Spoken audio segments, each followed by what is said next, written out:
I mastered Tim Harrell, 4th degree black belt in Hapkido. I'm teaching right here in Tampa Bay. I started martial arts well over 25 years ago. I actually am a military brat. My father was a Green Beret, Special Forces, so growing up, combatives and WWF Pro Wrestling was always a big thing, big influence on me. I trained competitive Taekwondo all the way up to my senior year, always going to either seminars or competitions throughout middle school and high school. My senior year, when I got ready to talk to the Army recruiters to follow in my father's footsteps to be in the military, I requested to go to South Korea for my first duty station. It was there in South Korea where I became a full-time U.S. Army Taekwondo competitor. I was on the 2nd Infantry Division Taekwondo team right there in South Korea. I was on the All-Army Taekwondo team, and I fought on the All-Armed Forces. And then I started seeing Hapkido right there in Korea, and it filled so many voids and filled so many gaps. You know, what to do if someone grabs your leg? What do you do if the punch or kick doesn't work and you guys start wrestling and tussling on the ground? How do you finish someone? How do you do joint locks? How do you do chokes, throws? Hapkido answered so many questions so early on in my martial arts life.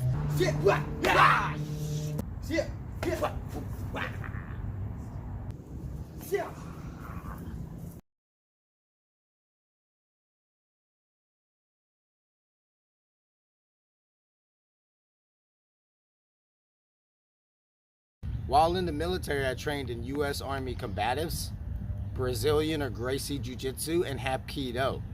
After my military service, I got into Brazilian Jiu-Jitsu competitions, got into more grappling, catch wrestling, and submission-style grappling techniques.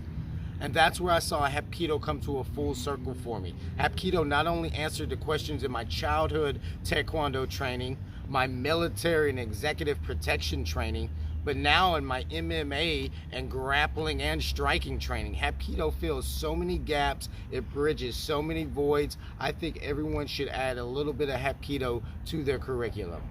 We're gonna run through a little bit of a detailed, longer video this time, only because of the coronavirus. A lot of people are staying in, a lot of people aren't able to work out, go to the gyms, to the martial arts schools, and to train. So I'm gonna give you something to maybe work with for the next week or two, just in case. I can now bring it in for my Z-lock. So last week in class, we were working on a technique, what to do when someone puts their hand on your chest. Yeah, just like that. Maybe they're pushing you back onto a wall. Maybe they're trying to keep you from going out somewhere. And our technique was, first, I did my Hapkido cover. I grabbed the back of his tricep. I stepped in. I grabbed the other side. I protected my head, and I pulled right into his arm, his hand right into my chest for compression.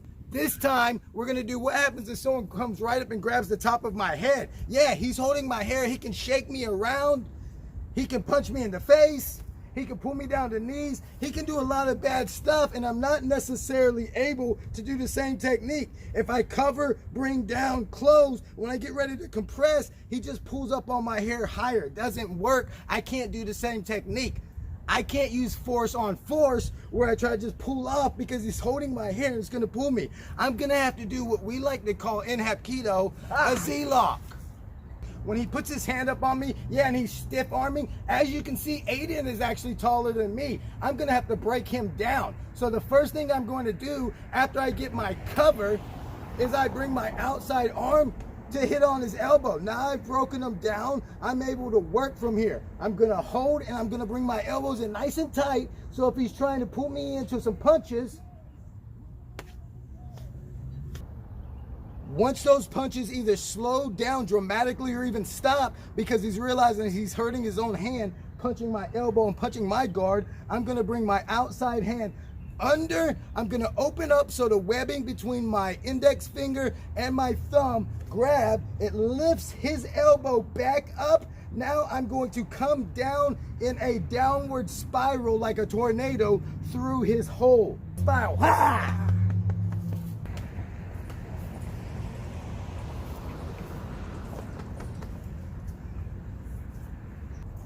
So in the class last week when I was down at Del Mabry, right outside the Air Force Base, I was showing a technique. I was showing that we were taking people down with an arm bar and bringing them down. We have a couple of ways. I can use this bone right here to make some pain.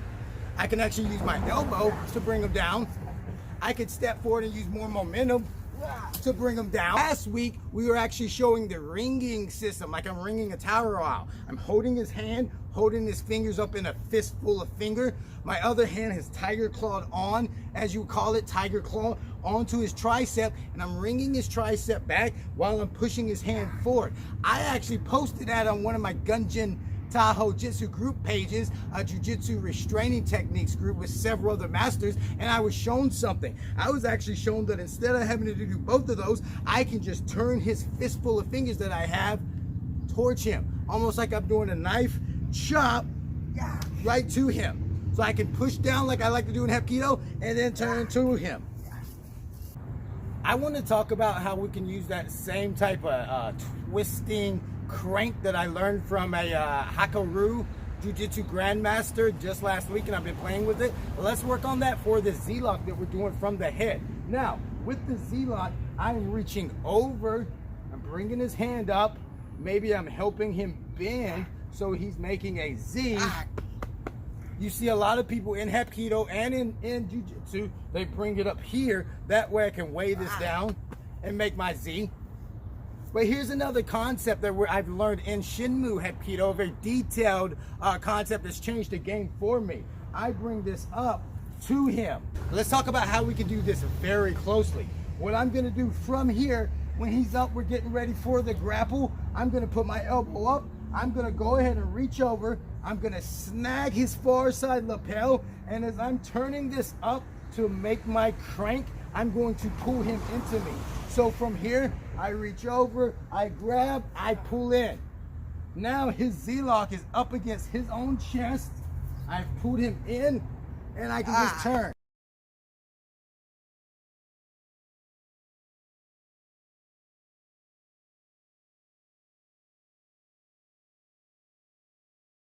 So how can I get an entry for this really nice Z-lock? Reach across, bring it into his chest, crank down. Let's talk about a self-defense, maybe traditional old school Jiu-Jitsu or Hapkido entry.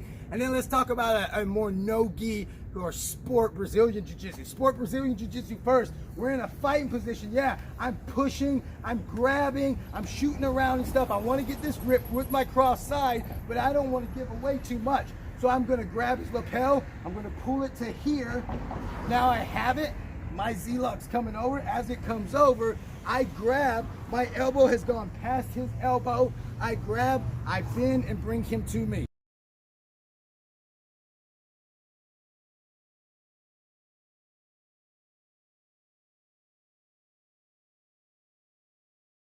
How can we train this when we're not necessarily sparring in an MMA scenario at a BJJ mat? How can we train this in a more traditional concept, more drilling concept, more biomechanical concept to form that muscle memory? Let's take it back to the traditional Hapkido aspect. So from right here, Aiden's gonna grab my wrist. Yeah, you see this all the time. We take a lot of joint manipulation and wrist lock and joint lock techniques off of this. From here, I'm gonna duck down, bring it up to my other hand. Look at that. I've already brought him over. Now I'm going to pull and swim through, drop.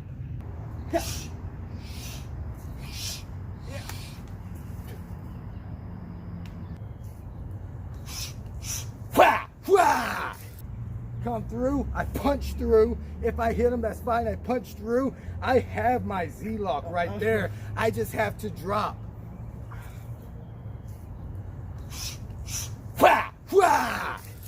He's up high right here, okay? I still drop lower than him. I bring it up, I help it over. I have a fistful of fingers in hand now.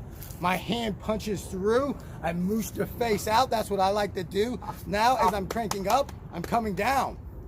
So there you have it, guys. We've had a lot of fun this week working on different variations, different entries, different alternatives of certain wrist locks, joint locks, Z locks. But it goes back to the question that started this whole video. What do you do when someone actually puts their hands back on you? Yeah, what if I'm getting here and I can't make this work? We've done some different stuff. How can we get it to come into a Z lock? Now my cover comes across and it actually pulls as I hook this hand in to my Z lock. So he pushes on me.